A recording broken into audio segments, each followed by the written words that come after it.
The NBA Gambling Podcast on the Sports Gambling Podcast Network is brought to you by Underdog Fantasy. Their company customers play just $5, get $100 on its funds. Use promo code NBA SGPN. And welcome everyone to the NBA Gambling Podcast here on the Sports Gambling Podcast Network. It is currently Thursday morning, November 13th, around 11 a.m. Eastern. I'm Rose Reichel going solo for this pod. Was going to be with Terrell, and then Terrell ended up having some computer issues. So he's actually with tech support at the moment. So either way, Terrell could not make it. Show must go on. And now I'm here solo breaking down a jam-packed slate for Thursday's card. Just kidding. The card kind of sucks. Only 3 games on the card, so we're going to get into all 3 of those games in a second. Before we get into those 3 games, though, a brief look at what happened on Wednesday.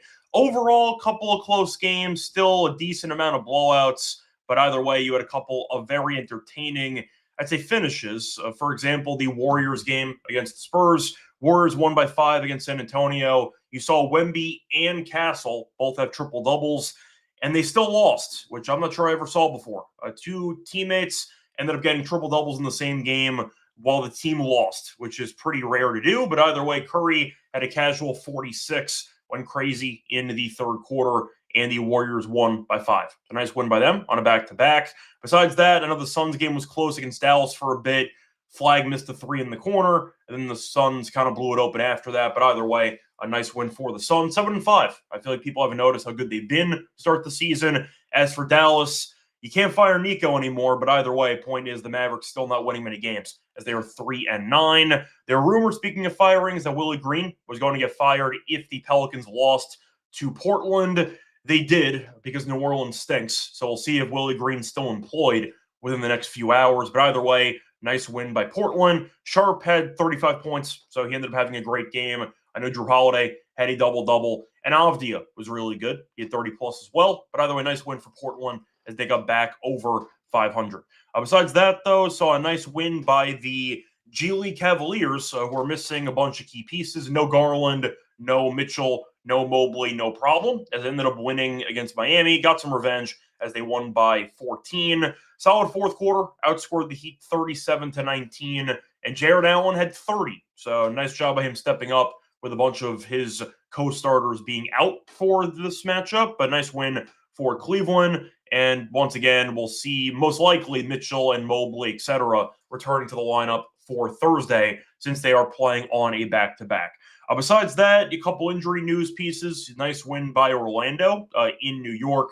I did have the Knicks as my lock. That didn't work out as the Magic kind of killed them from start to finish. But good injuries on both sides. Saw Paolo get injured early. He's going through MRI testing. We'll see how the results come back. But Paolo might be out for a couple weeks. And as for the Knicks, I saw Brunson roll his ankle late in the fourth quarter. He left the stadium on crutches. So we'll see how he ends up looking in terms of his actual absence length. But Brunson should miss some time as well. We'll see what happens, but a couple of injuries to some key players on Orlando and New York. We'll see what happens moving forward, but it means it's the Franz Wagner show in the meantime, as he had 28 points yesterday. We'll see how he looks by himself again. We know last year when Paolo was out, Franz kind of went crazy for a bit before he got injured, had that crazy 35-foot game winner against the Lakers last season. Point is, we'll see how Franz does and how the Magic do, but Paolo might be out for at least a couple of weeks. Besides that, Giannis didn't play, so Charlotte ended up winning by 11. That was straightforward. The Grizzlies, Ja did not play. It didn't really matter because the team stinks anyway, but they got blown out by 36. Nice win by Boston there. And Washington is, I guess, pretending to be an NBA team, but not really, as they got blown out again, lost by 25. Rockets to score 100 in the first 3 quarters got there at around plus 162. But either way, once again, not too much drama. I believe you ended up seeing 2 or 3 of the games finish in single digits. I think it was 3 of the games. So another set of blowouts. And I have to at least mention one of the biggest blowouts of all. You had the Thunder, who absolutely curb stomped the Lakers. They won that game by what felt like 90, but it turned out to be about 29 points. It was ugly. It was a blowout early, and the Thunder led by a casual 32 points at halftime. Look, I know the Lakers had a good start to the season, but damn the Thunder on a different level, and they absolutely just torched the Lakers the entire game on Wednesday. And I'll mention the Hawks, who ended up beating the Kings. They play again tonight. Hawks won by 33. The Kings offensively just shut down in the second and third quarters. 12 points in the second quarter, 22 in the third quarter. They got outscored by a ton during that stretch, and they lost the game by 33. So, look, the Kings we know stink. There's really nothing else to add. As for the Hawks, look, I've mentioned this before. I'll say it again this year. The Hawks got another one without Trae Young. They're currently 5-2 this season without Trae Young. I've mentioned this every year for the last, I'd say, couple of iterations of the show. I think the Hawks look better without him, and the results actually back it up in his career. So this is on StatMuse, by the way. So I'm not sure how accurate this fully is. I'm not sure if this also includes the game the Hawks did win on Wednesday. But according to StatMuse, in Trae Young's career with the Hawks, they have a win percentage of about 453. Without him in the lineup, a win percentage of 493. So the Hawks, for his entire career, have a better win percentage without Trae Young in the lineup compared to Trae Young being in the lineup. So that is definitely backed up stats-wise. But I've said it before, I think that they look good without him, and we saw them win again without him. 5-2 so far this season. We'll see if it's going to be 6-2 on Thursday. But is in Trae Young's entire career, their win percentage is higher without him than with him. So keep that in mind. But anyway, once again, not too much drama. Couple of close games, but a lot of blowouts in the National Blowout Association. We'll see what happens here on Thursday. Before we get into any of the games for Thursday, a reminder that you could also find all of the shows that we have at the network, whether it involves the NBA Gambling Podcast, whether it involves tennis, MLB, NHL, you name it. Point is, though, if you want different shows with the network, you find it in one easy location. Go to the SGPN feed on Spotify or Apple to subscribe today. You can get all of the episodes for every show in one easy feed. Search SGPN in your favorite podcast app, Spotify or Apple, and subscribe today. Once again, completely free to do so. So, starting off with the first game of 3 on the card. Not many great games to choose from. Full disclosure here. First game of the Raptors taking on the Cavs. The only game taking place at 7 p.m. Only game on TV, actually. This will be on NBA TV. Now, the Raptors are 6-5 after a pretty rough start. They've kind of gotten it back together. For Cleveland, nice win on the road against Miami while they were sitting about their entire team. Now, Cleveland is 4-1 at home. They're 8-4 overall. Cleveland is 7.5-point favorites, and the over-under is 238.5. So you're looking at a matchup where Cleveland should be getting a lot of pieces back into their lineup. Mitchell and Mobley both sat. Front legs of back-to-backs, they should be back in the lineup. Now, Garland had a toe issue again. We know he had toe issues during the offseason. He had surgeries. That's why he missed the start of the season. He has a contusion now on his left great toe, so we'll see what his story is. Garland, though, seems to have toe issues all the time, so I do not expect him to play personally in this game. If Garland does play, of course, it's better for Cleveland. But am I expecting him to play? No. The fact is Garland constantly gets the same body part injury, and I do think Cleveland will be extra careful with it because he had surgery during the offseason. Now, I actually don't know if it's the exact same toe or a different toe, but Garland's feet have been an issue for him for the last couple of months, and I do think Cleveland will err on the side of precaution for this one. So I'm personally not picking Garland to play, but I think Mitchell and Mobley, of course, will be back in the lineup. Now, for the actual matchup here, Toronto beat them earlier this season in the NBA Cup, but I have to mention that there is an asterisk next to it because Cleveland did sit everybody in that game, and Toronto won on the road by 11. So a bit of a revenge game for Cleveland because now you have Mitchell, you have, of course, Mobley, you have everybody back besides Garland. But Toronto won the first meeting while they were pretty shorthanded. Now, Toronto, I said before, has been playing better as they ended up beating the Nets in their last game. Nice win by 10. The Nets stink, but still a win's a win on the road. They have won 5 of their last 6. So they're playing pretty well. In fact, all 5 of those wins were by at least 10 points. So nice wins. Beat Cleveland, who was shorthanded. Beat Memphis. Beat Milwaukee. Beat Atlanta and ended up beating the Nets. So not the best competition, but you know what? Wins are wins, not the problem. And now they are over 500.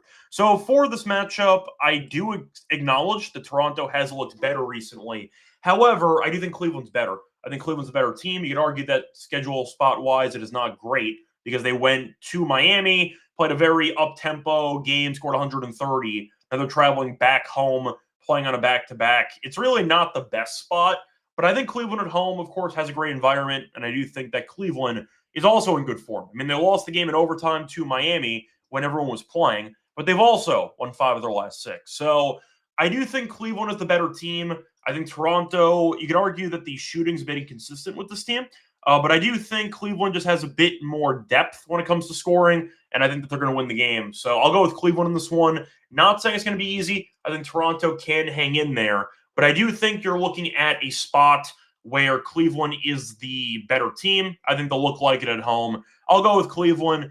It might be close for a bit. You might find a better number in play. You might be able to find Cleveland at some point, maybe -4.5, something like that. But I'll pick Cleveland to win by 10. I think the game can be somewhat close, but I do think you're looking at a spot where Cleveland finds a way to pull away and to cover the spread.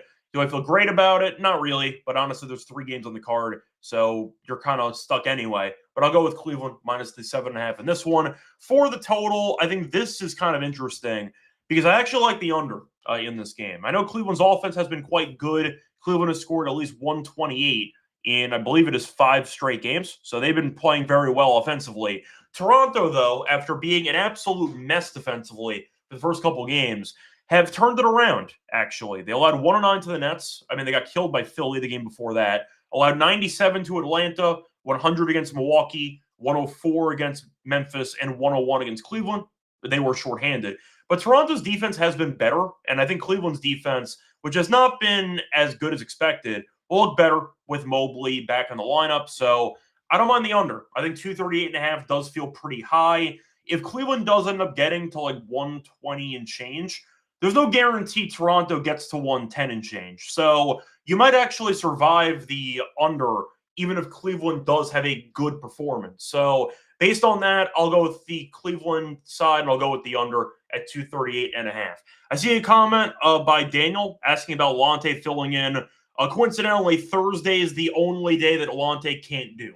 So that was not an option for us. I had to go solo, so it is what it is. Would have asked Lonte, but he's not available on Thursdays, so couldn't do it. Either way, checking out the comment section quickly, seeing who stopped by. I see JT stopping by. Happy early birthday to you. He said it's a birthday weekend. Hopefully you enjoy it. I see D. Johnson stopping by. I see a couple of other usual suspects here. Once again, happy birthday to JT. See Free stopping by. See Dropping Dime stopping by, mentioning the team total under. Yeah, once again, there is a chance Toronto's defense is a bit underrated based on what we saw earlier in the year. They have kind of turned a corner. I think that total is just too high. Cleveland on a back-to-back. They might try to slow the pace down. We'll see. I'm on the under for that game.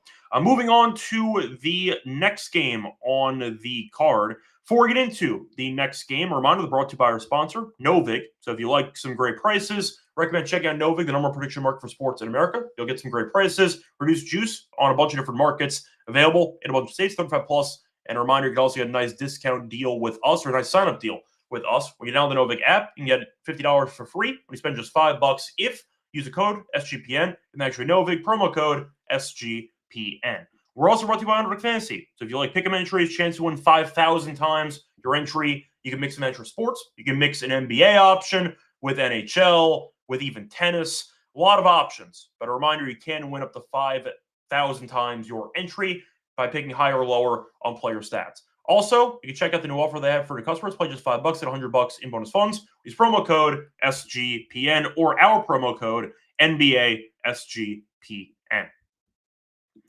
Welcome back, everyone, to the Again podcast. Finished going through the first game on the card for Thursday. Time to move on into the second game on the card. The Pacers taking on the Suns. Now, it is a bit unfortunate that you have a couple of bad teams playing when there's only 3 games on the card. You have the Pacers playing. I know Utah's been kind of feisty. Utah's at home. We'll get into that game in a second. But Indiana being one of the only 6 games on the card is not really ideal. Now, Phoenix has quietly been really good. Well, quietly, if you ignore all the comments Luis makes in the comment section, because he's, of course, the resident Suns fan, but they've been good. So they're 7-5. They've been on a bit of a heater lately. For the updated win streak, Phoenix has won 4 in a row, beat Dallas yesterday by 9. Not easy, but still a win. Beat New Orleans, beat the Clippers twice. So not the best competition.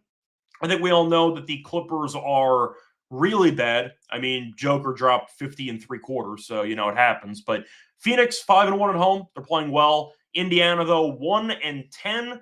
Only win was against Golden State. They lost to the Nets. That's how bad this team is. 0-6 on the road. So even though the Suns are on a back-to-back, damn, the Pacers stink. Yes, they have a lot of injuries, but you know what? This team is no bueno.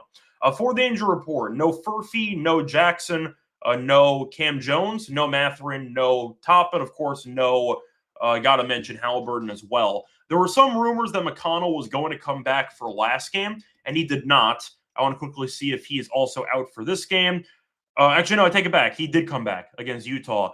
You didn't notice because they were down by 1 million points and they gave up 152. But McConnell was back last game. He played 11 minutes. We'll see how long he plays. But they have an actual point guard now. We'll see how many minutes, once again, he's in the lineup for. Now, as for Phoenix, I see no Jalen Green. Besides that, we'll see if they add people to the injury report because they're on a back-to-back. But everyone else seems to be healthy. Look, it's not creative, and I understand that the Suns did play yesterday, but I'm taking Phoenix. Like, there's no chance I'm taking Indiana. This team is awful, and it's not their fault because, of course, all of their main guys got injured. But it's the reality we live in. The Pacers are the defending runner-ups, and this year they will probably get a top 5 pick, top 3 pick in the draft. Now, you could argue in the grand scheme of things, I recommended it during the win total episode. Maybe they want to take a gap year. Maybe you want to go for an Admiral situation where you end up having your star player injured, you sit him all year, you end up with Tim Duncan. Like, we'll see what happens if Indiana ends up getting a top prospect in the draft, but either way, Indiana stinks. There are 3 teams that are easily the worst 3 teams in the league. You could argue 4, but you have the Nets, the Wizards, the Pelicans, and the Pacers. I think the Pelicans are a little bit better than Indiana based on record. So as of right now, you have 3 teams in the league with 1 win each, and Indiana is one of them. This team stinks. I got nothing else to add. I think Phoenix is a well-coached team. I think Ott's done a good job with that team. Booker looks good so far. The bench looks good. Grayson Allen at 40-plus points a game or 2 ago. I do think the Suns are the better team by a decent margin. And the Suns might quietly be a play-in or playoff team. This team's really not that bad. And you look at the West and all the teams underachieving. Phoenix could potentially be a play-in team or even better than that. They're really decent. And I feel like people are noticing just how decent they actually are. But at home, they're good. Give me Phoenix in the desert to get the job done. -4.5 there. Now, for the over-under, I got to go with the over in this one. I know Indiana can't score, and you can argue that it's kind of the same argument that I had for the Raptors game. Not, I'd say, the same exact situation, but the point is one team can definitely score in bunches, the other team not so much. Toronto's offense, though, is better than Indiana's. But Indiana gave up 152 to Utah. Like, I can't ignore that. Phoenix has been playing well offensively, scoring 121-plus in 2 straight. I'll go with the over. I think Indiana forces some pace, but I do think you're looking at a spot where the Suns might just name their score. I don't mind the team total over for Phoenix.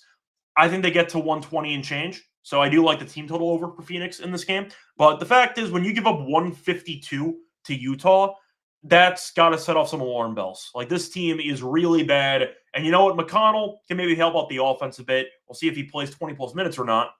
But I do think Phoenix should get to 120. Team total feels a bit short. I'll go for that over, and I'll also go with the Suns minus the 4.5. Moving on to the next game, final game on the card. Once again, short episode. We have one person doing the games, and it is, once again, a very limited slate.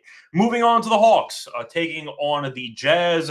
Hawks are laying 2.5. I said before, they look quite good without Trey. 5-2 without Trey in the lineup. Won the game yesterday by about 90.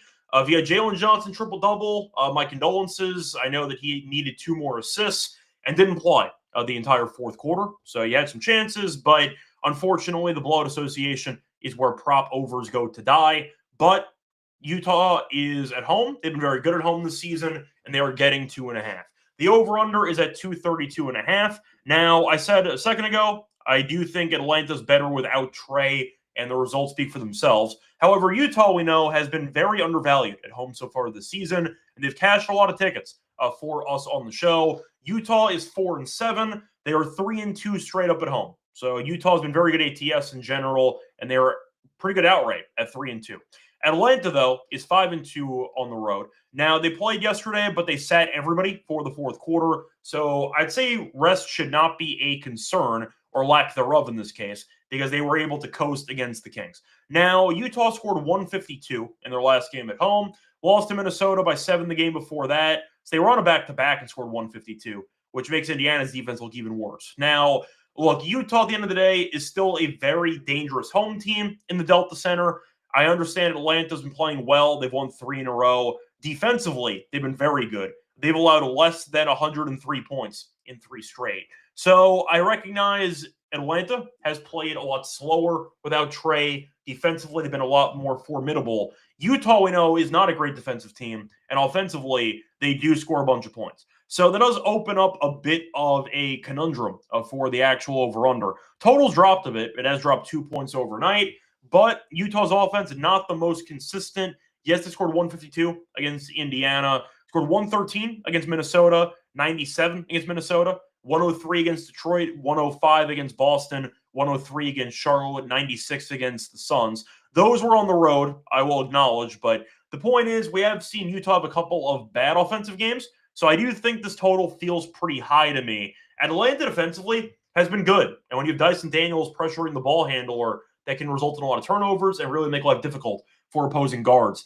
I don't mind the under in this game. I think this total feels pretty high. Atlanta, yes, they went crazy against Sacramento. Sacramento stinks, so not really a fair comparison. And they were missing some guys. Levine didn't play. Sabonis did play, but no Levine. I do think the under is intriguing in this game, mainly because Atlanta offensively is really not worth a damn. Yes, they were good yesterday. That's kind of a one-off. I think Utah's defense is not good, but it's good enough to not get torched by Atlanta on a back-to-back. And I think Atlanta's defense and pace or lack thereof should limit the fast break opportunities for Utah. I'm on the under. I think that Atlanta in general does trend to unders when Trey doesn't play. The total feels a bit high. I'll go with the under in this game. I am going to go with Utah. I do think Utah at home has kind of earned a blind trust from me based on how often Terrell and I have been kind of mentioning Utah money lines at home. And they've been good. Getting points, laying points, doesn't really matter. They've been good to us this season. So I don't mind Utah to get the job done in this one. I don't mind the under, though. I think this total feels pretty high. I think you'll see a lower scoring game. Give me the under based on the lack of what I think should be pace based on how Atlanta wants to play. See, JT, I'm mentioning it is a good revenge spot for Utah. Last time they played, Trey hit a half-court shot for the win, which I remember watching. I had the over in that game, I believe. But either way, point is Trey did kill their hopes and dreams in this stadium last season, and we'll see if Utah gets revenge on that with Trey out of the lineup. But either way, I'll go with the under, and I'll go with the Jazz at home getting plus money. Anyway, that's going to wrap it up for all 3 of the games. We'll do something a bit different, though, on the show. We got some time to kill, so before we get into the Lock and Dog picks, if you have any questions or anything you want to talk about in the comments section, bring it up. Could be potential trade rumors, could be actual props. Let me know in the comments section live, and I'll go through them now. But we'll do a bit of a Q&A, I guess, on the show. Check out the comment section, though. I see JT mentioning that Booker needs to get traded. He's wasting his talents in Phoenix. It depends. I mean, look, if you want Booker to be in serious NBA Finals contention, it's not going to happen in Phoenix anytime soon, especially after what Ishbia has done to the franchise. But look, Booker loves it in Phoenix, and the fans love him, and they did make the finals a couple years ago. So he's had a couple of opportunities, but for the most part, Booker so far this season has been solid. The team's been surprisingly good, but I think for the most part, you're right. Phoenix will not be a title team anytime soon. But you know what? At least the team looks competent. The team is fun to watch again. And the fans, after suffering through whatever the hell that was with Durant. Now they are starting to try to rebuild from scratch. And so far this season, they look fine. I mean, Bradley Beal's not there, so the team does look a little bit, I'd say, happier at this point. But yeah, I think for the most part, you're right. I mean, Booker's not competing for a title anytime soon, but at least he's on a team that's fun to watch and a team that's actually above 500. So it could be worse for him. Look at the rest of the comments here. Trying to see if there's anything else here. I see a True mentioning that he likes Pirtle double-double in that game against Cleveland. I don't mind that. Pirtle, we know, can be a very solid double-double guy when he has it going. His points are only at 9.5, so you can find some decent prices. Double-doubles at plus 275. I like the find there. He has had a couple of double-doubles. I think you're looking at a good opportunity for him to maybe do some damage in this game. Mainly based on the price, though. He's still getting starter minutes because he's a starter, and you are looking at his numbers recently. He's had 12 and 10 in the last 2 games, so he has had back-to-back double-doubles. Don't mind that price. Think you found something there. I will point out that it is a pretty okay matchup. I mean, the Cavs are not good at rebounding against centers. They allow a lot of rebounds to centers. Points-wise, though, 4th fewest. So Pirtle's points might be a bit tricky for him in this game. The rebounds I'm fine with, but you might have more minutes because Mukashvili might end up not playing. So you might see Mukashvili sit, which could result in more minutes for Pirtle. We'll see, but I don't mind that price there at around plus 275. Think there's some value for this one. Seeing Free Sauce mentioning Nembhard points in that game for Indiana. Now, once again, Nembhard, even if McConnell gets a bump in minutes, should still play because Nembhard is one of the big pieces for this team. I'll point out his points are at 16.5. He's had 22 plus in 2 of the last 3. In that game against Utah where they got buried, he did have 25. So he did play well. Phoenix is average when it comes to point guard defense. So I do think you're looking at Nembhard maybe having a decent spot. However, I did notice that the Suns allow a ton of assists to Nembhard, or I should say to opposing point guards. The Suns are allowing currently the 4th most assists per game to opposing point guards. Nembhard has had at least 7 in 2 straight games. His number's at 6.5. I didn't mind that. I didn't mind the over for that, but if you want to combine the two, I'm fine with that. Did not mind Nembhard over 23.5 PA at minus 114. He's had at least 23 in 3 straight, at least 28 in 2 of the last 3. 23.5 is not bad. I don't mind the Nembhard PA instead of the points only if I had to go for my favorite prop there with Nembhard. I see a couple of people mentioning in the comment section other bets here. So looking at the options here, I see True mentioning Markkanen PRA with Daniels 8 assists, and he's also throwing in once again Jalen to have a solid game there. Don't mind it. I mean, once again, I am going more towards an under. It is a lot of assists for Dyson Daniels, but I do want to point out that I do think that Dyson is capable of having a solid game here. He's averaging 5.6 assists. He has had at least 8 assists in 4 straight. So he has actually quietly been good at facilitating. So I don't mind that. If you want to go for Daniels double-double, I don't hate that based on his recent numbers. I feel like most people haven't noticed that Daniels has had 8+ assists in 4 straight. So I don't mind that. I mean, Markkanen, we know, is an absolute monster, so that could be a solid option in general. The rebounding can be a bit inconsistent for Markkanen. I know he had 35 points last game, so we'll see if he can keep it going. That's why Free Sauce is mentioning Laurie to lead the game in points at 135.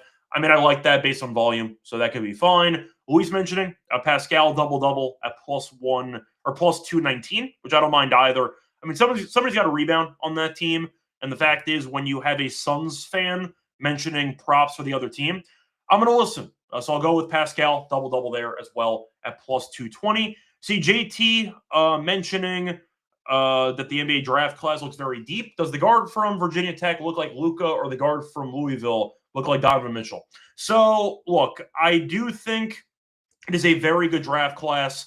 I'll point out, of course, there is the big 3 right now for the draft class. You have Boozer, you have Peterson, and, of course, you have AJ. And those will be the top 3 picks in some order. Now, Virginia Tech does have a pretty ridiculous other option, if you want to get a little bit bolder, who has been incredible so far this season. His name's tough to pronounce, but they have Abdalis, who's been incredible, averaging around 18.3 points per game, 7.3 assists per game. So, look, Abdalis looks nasty. he could be really good. So I need to see him a bit more. I haven't seen him against great competition. They had a nice, I think it was overtime win against Providence, I think it was, a couple of days ago, where he had a monster 33 points. So, look, if Dallas looks very good, he might go top 10. We'll see. I know Louisville had a great win against Kentucky in their last game. Fun game, too, bunch of points. But either way, Louisville has some talent as well. They will be in the top 10 after this week, but they have one player in Brown who looks really good, averaging 19.3 points and 6.7 assists per game on around 51% shooting from the floor. There are some really solid options not named in the top 3 projected first overall picks. I do think that those two guys look very good. I mean, look, Luka is going to be a tough comp for anybody, but if Dallas does look very solid, and Brown looks very good too. So there are a bunch of solid players who are not going to be in the top 3, but you can still feel good about your team being in the top 10. There are a lot of guys who are going to be impactful in the NBA, at least based on what we've seen so far in their freshman years. It is a very good draft class, so keep that in mind. I see some questions, by the way, about hockey. By the way, Adam and I did do the propcast last night. I know Adam's traveling, so if you want some hockey plays, I actually did a prop show with Adam.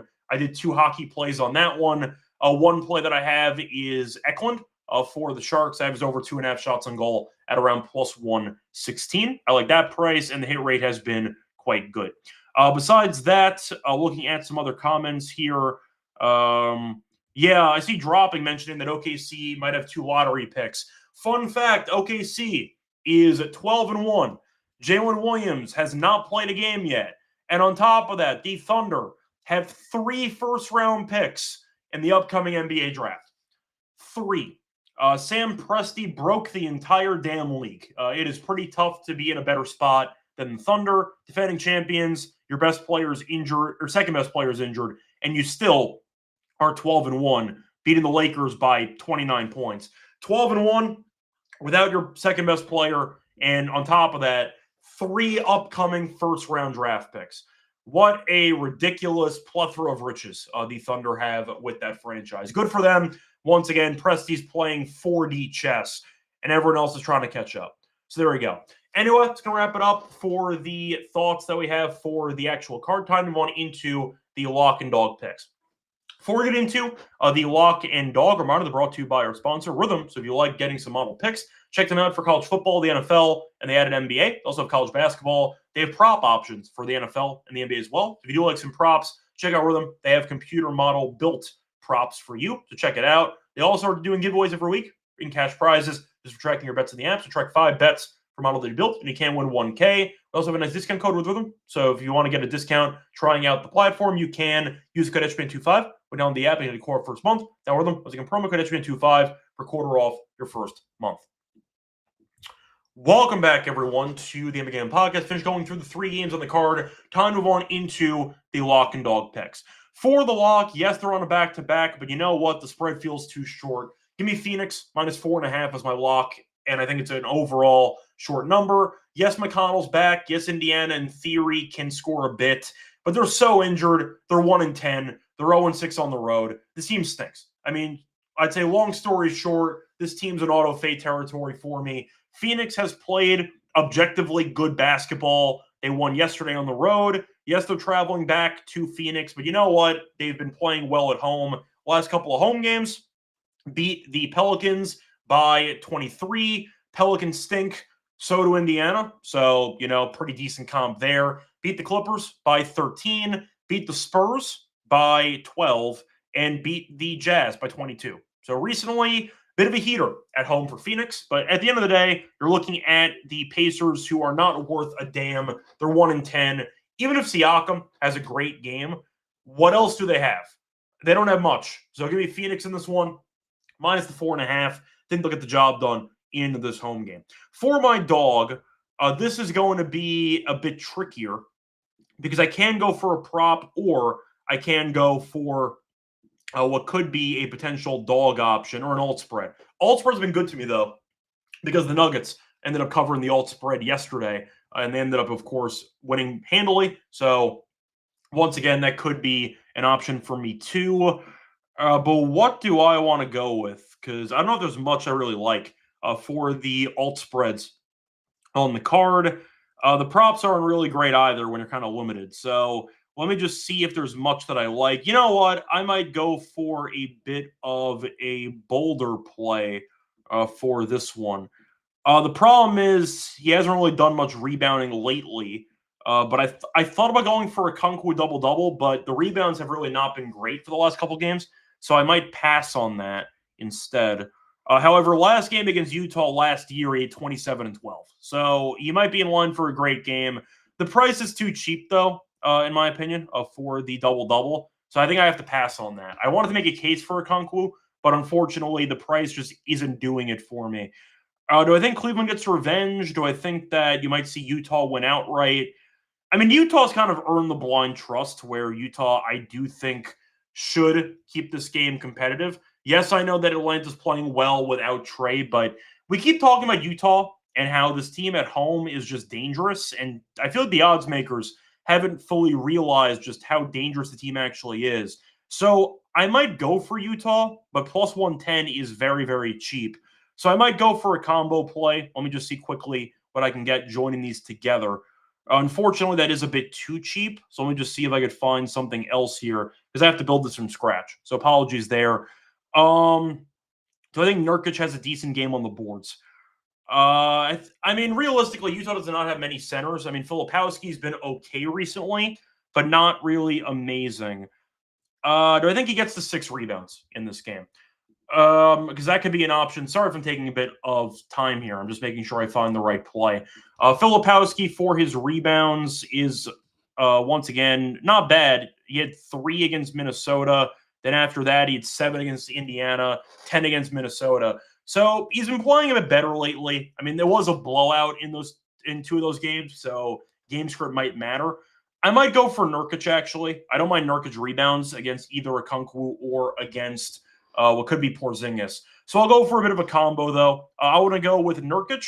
I'll go with the over 9.5 rebounds with Utah money line, and that pays out at around plus 172. So that's going to be my dog. Give me Utah money line with Nurkic 10 rebounds at plus 172. Moving on to Underdog for the entry here. So for Underdog, I will start off with Nembhard because I did mention before I did like the PA for Nembhard. I think the matchup's not bad for him. Suns are not great against point guards, so I will go with Nembhard as my first choice for this one. For the actual PA, you can find that number at 23.5. Give me the higher on that. Moving on to the next option here. What do I want to go with for my second option? I mean, Daniel's assists have been good, but I don't know if I want to actually go for it in this one. There is a chance Jalen Johnson just gets a triple-double, and that kind of sabotages what else you're kind of looking for that one. I'll go with Grayson Allen. Grayson Allen's been good lately. Jalen Green out. He's going to get more minutes. I will go with Grayson Allen. His points are at 16.5. He's been actually the points have not been consistent, but his PR has been quite good. Give me the higher on the Grayson Allen 19.5 PR. He's had at least 20 PR in 8 of the last 10. I'll take that as well for this one. And for the last one, I will go for a different game. I didn't mind Collier, actually. Collier might have a decent matchup here. I mean, his assists are at 5.5. He had a double-double off the bench last game. Atlanta's very good at limiting assists, but Collier is definitely a pass-first guy.